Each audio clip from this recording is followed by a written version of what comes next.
Good evening. We begin by updating you on a standoff, which we showed you 3 times during our 6 o'clock newscast. That situation on Youngstown's south side led to the arrest of one person. First News reporter Matt Horn was on the scene all evening. He joins us now with the latest. Matt? Erica, we finally know the identity of a man who was arrested following the standoff. Youngstown resident Philip Johnson is in U.S. Marshal custody after a month-long investigation.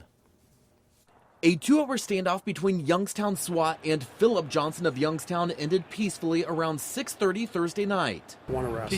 The U.S. Marshal's office had been investigating Johnson for nearly a month at this home in the 100 block of East Marion Avenue.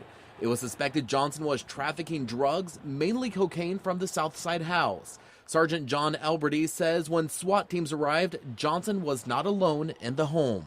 There were several people inside. They ended up coming out. We announced on the bullhorn, and they ended up coming out of the house eventually. Everyone except Johnson. After failed negotiations between Johnson and SWAT teams, tear gas was fired into the home.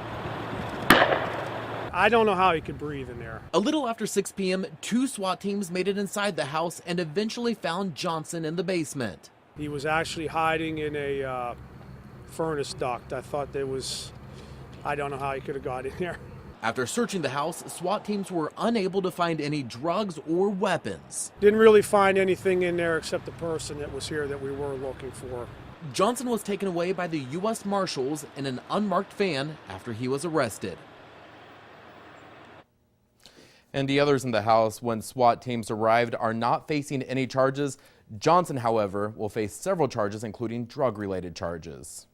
So, Matt, how was he able to breathe in the house after officers shot that tear gas inside?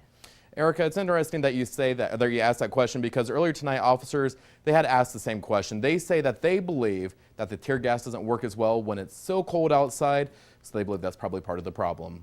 All right, thanks, Matt, for the update tonight.